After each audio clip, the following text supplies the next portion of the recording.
Hello, everyone, and welcome to this week's interview. I got a pretty awesome guest on today. She is not a race car driver or an owner, but she is my wife, Jordan. I think you're only saying that because I'm sitting right next to you. I was trying to think of some stats because usually that's what I throw out and I say, here's the 1983 most popular driver or whatever, but you don't really have any racing stats. That you know of. Unless there's some kind of past that I don't know about. Mm-hmm. Um, But a few weeks ago, or I guess it just depends on whenever this comes out. It could be months. It could be a few weeks ago. I don't Well, know. anything can be a few weeks ago. Even years ago is a few weeks ago, if you really think about it. Just a bunch of weeks, seconds ago. But I had my friend Josh on, and I got his perspective from someone who grew up not around the sport, but being friends with me. He was introduced to it, and he really enjoys it now. He enjoys going to the races and that kind of stuff. So I thought it'd be cool to get your perspective because I think there's a lot of people out there, either man or woman, who is either in a relationship or dating or they're married to someone who might not like love the sport or whatever. So I feel like it's got a cool perspective when you have someone that, whereas I love NASCAR, you love Disney. Like that would be your equivalent of NASCAR. So I think it's cool to get the perspective from someone who you know, doesn't have these deep rooted like, oh, I hate this driver because, or I only love this manufacturer or whatever. For you, it was kind of just this empty slate or so. So we'll go ahead and jump into the questions though. So growing up, our childhoods were very different. Mine was packed with NASCAR, and yours not so much. What was your idea of NASCAR? Well, see, I did grow up slightly around racing because my grandpa did race. However, it was very local racing. So he enjoyed watching NASCAR, but he wasn't a super fan just because he was more into the old school style of racing. Um, so like I kind of grew up watching some races here and there. I had cousins that watched races that like every Sunday they had to be home at a certain time in order to watch the race, which baffled me because I was thinking, well, you're going to watch it, but then it's going to be on for the next 6 hours. Mm-hmm. I don't think you're going to miss much if you miss just a little bit. And so I guess for me, like, my thought of NASCAR was that it was just a bunch of fast cars going around. I didn't really, like, it wasn't that I disrespected the sport or I hated the sport, but it wasn't that I absolutely loved the sport. It was just a sport. It's kind of like I don't care. Like it's out there, but yeah, it's kind of like any sport with me, really. Football, baseball, soccer, basketball. It's there. Mm-hmm. If it's on and other people are watching it, then I'll tune in a little bit. But it's not something that I have to be in front of the TV at 6 o'clock because this is coming on. Yeah. So it's kind of like with any other sport. So it's more fun whenever you watch it live because I think if I go to a basketball game, it's a lot more fun watching it live than on the TV. Yeah. So whether it's a band, a TV show, sports team, whatever, you would see fans of that thing act differently than other people. What stands out to you as the most peculiar thing about NASCAR fans? Is it the brand loyalty? Is it our obsession with small toy cars? Well, Brandon, since being married to you, before I did not know this, but since we have said our vows, well, it was a little bit before that too, whenever we were dating. The fact that we can't have a certain peanut butter because it sponsors a certain driver baffles me. So you're going to pay a little bit extra to get the peanut butter that sponsors the driver that you like. That does not make sense. They do not care. It's not important. Why not save your money and buy the cheaper item? So that was a little frustrating because whenever we would go out grocery shopping, I'd say, oh, well, let's get these chips or let's get this brand of bug killer or something, whatever it was. Oh, we can't buy that one. It sponsors so and so. Let's buy this one. They sponsor this person. So that was a little frustrating. But also, I think the like die cast thing, I grew up around a bunch of boys. So collecting cars and stuff like that, it was not out there. And the idea of spending like $100 on a small toy is stupid. I will say it. It's stupid. And I think you will agree with me on that because it's not something that, like, think of, you could do so much more with $100. You could go to a race for $100 and see the actual car. So, but like collecting the die cast, it's not super out there for me.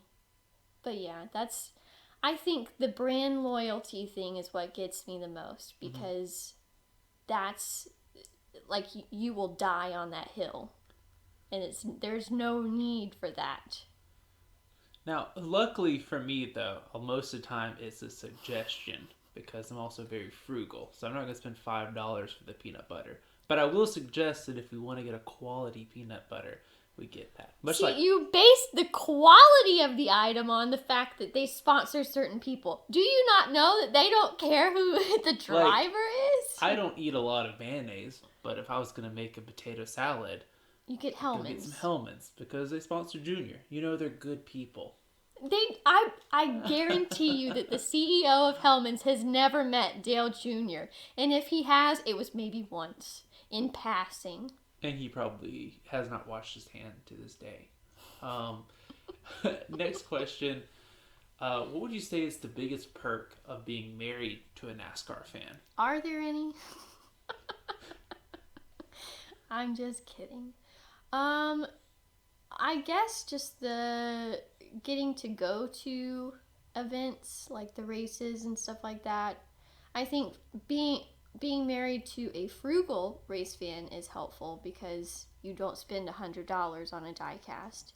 I think that's key because we were talking yesterday about how we went to the whole weekend for the Roval last year, and I think we spent maybe $200 with like hotel, gas, tickets, everything. Let's be liberal and be $300. I think it was $300 for the whole weekend. But I think that is helpful too, is that like you are okay with shopping in the bargain gypsy tent things outside. You don't have to go inside to get your merchandise. Yeah, I think that's it. I think too, building off of the brand, like brand loyalty, you have so many brands there. So I think like probably one of, if not your favorite things about last time was they had Lodge, the people that make the mini skillets. Yeah, like they were giving away those. You enjoy like the little pins that you can like put on stuff. I do enjoy getting some of the free stuff that's there. So I will say that. And the Coca-Cola thing, booth that they had the Coke slushies. Slushies, yeah. I'm a sucker for a slush. Which it kind of builds off of your whole thing about how it's one thing to watch it on TV, but when you actually attend a race, yeah, like you get to soak in a lot more. Whenever we are at the Riverdog Stadium, there's so much more to do because like you can get a bag of boiled peanuts and sit and watch the game. Whereas like if you sit at home with boiled peanuts, it's just not the same. Yeah. Like you don't smell the summer air. Like it's more of like a total experience. So last year you attended your first races. We went to the I think it was the Alsco 300, but it was the May. We went to the ARCA race, we went to the Xfinity race, and then we went back to the Roval.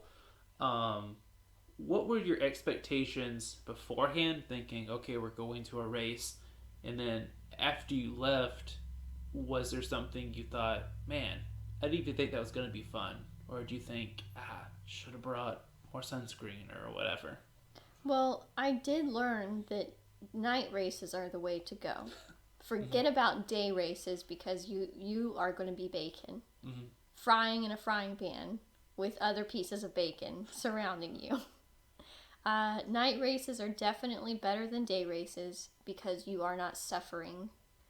I think walking into it, I was expecting...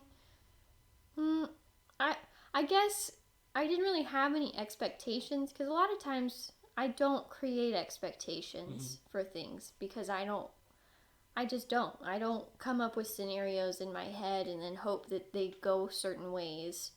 So I didn't really have any expectations. However, I didn't think that it would be as loud. Like that's one thing that like you don't realize exactly how loud it is there. And then also how long it is. Granted, the night race is a lot shorter, making it another pro for the night race. That was the ARCA race because I think that was maybe 100 miles, whereas a bush race is 300 or Xfinity race is 300. Who needs to travel that far? But yeah, I would say that's something that I didn't expect from it. That was sort of surprising, but like you don't really realize it until you're there in person. Kind of like sports are more fun in person than on TV. Yeah, I agree. Now, as we've established, you don't consider yourself a major fan of NASCAR. Absolutely not. You're not checking J-Ski every day. You're not going to check out. No, but every time I open our computer, it's on J-Ski. But being married to a huge NASCAR fan means that you have to deal with the sport, or you're around it a lot because you're soaking it, whether I'm watching a race, whether I'm talking about it or whatever, whether you're watching attending it one while we're driving in the car. So what is one thing you would change about the sport? The schedule, the cars, what stands out to your president of NASCAR for a day? What are you changing? I think we already have established I do not like how long they are. There is no need for an event to last 6+ hours. Even some football games don't even last that long. Baseball games don't last that long. Like there's no need for someone to sit in a stand and watch cars go around for that long. And even watching at home, there's commercial breaks and stuff like that. Why is it so long? There's no need. 100 miles is fine. Like that's enough to say, oh, you're a good driver. You're really strategic. You don't need 600 miles, let alone 300 miles. You don't need that much. 100 miles. That's perfect. That's from here to Columbia. 100 miles. Great. You can tell if somebody is a good driver by going 100 miles. That's actually become something really popular in the past couple of weeks. I hope they change it. Like some shorter races, because they're like, it gives you don't have time just to ride around. Like you've got to make it happen now. There's less likelihood for wrecks, i.e. stalling the race, making the race go much longer. See, whereas most fans, they're like, man, I can't wait for a wreck. You're more of like, let's get this thing over with. It's longer. Because I remember, I think whenever one of the races that we went to, and it was boiling hot, and it wasn't the Roval because I did enjoy the wrecks in the Roval, but just one of the regular races, it got to the point where there was like 3 or 4 wrecks in the matter of 10 minutes. Yeah. All at different places in the track. And so it just delayed. It kept delaying and kept delaying and kept delaying. Like, why are there so many people wrecking? Maybe because they're tired from driving 600 miles. That's the hill you're willing to die on. Yes. But, I'm very passionate about this. But yeah, I'm glad that you came on today, and then we got to talk about this because I think it's a perspective a lot of people, like I said, they deal with. So it's able to sit there and see, hey, you can have a conversation about racing, And let them know that they're not alone in their frustrations. and I think it's cool too just to get a perspective because, like I addressed with the Josh interview, a lot of people that follow, not only NASCAR, but I think any sport they grow up because their parents, were into it, or their grandparents or whatever. So it's difficult for them to think, how could someone hate this sport? So it's cool to get the perspective from someone who didn't grow up with that, and to I don't know. I know for me, I enjoy getting to share it with people. Like with you, I enjoy getting to share it when we went with Josh, with Zach, because it was cool getting to show, hey, it's cool that the cars are on the track, but there's so much more to like it's a whole show when you go to our race. There's all this stuff going on. So You even enjoyed baking like a fried egg. we did that for a little bit, the May one, but I ate a turkey leg that day, and I felt more burnt than the turkey leg. So I'll go ahead and wrap it up now. I appreciate everyone for tuning in. Um, Hopefully you learned something or you enjoyed this or whatever. Jordan, is there anything you would like to plug for the listeners at home if they enjoyed hearing your voice or your thoughts? Are you just setting me up to plug my new podcast? Usually drivers plug their podcast or their websites. So Well, I have a new podcast called the Advice Column Podcast. I post it on YouTube, kind of like how these videos are formed, mainly because Brandon was the one who showed me how to make these. So you can find me on YouTube at the Advice Column Podcast, on Facebook at the the Advice Column Podcast, and on Instagram at TAC_Dear Jordan. Yeah, Dear Jordan. I almost said Dear Jordan Advice, but I don't think that's right. I forgot. somewhat randomly. TAC_Dear Jordan on Instagram. Check out my videos and send in some questions that you might have, because it's just an advice column. So yeah. All right, there you go. Thank you very much.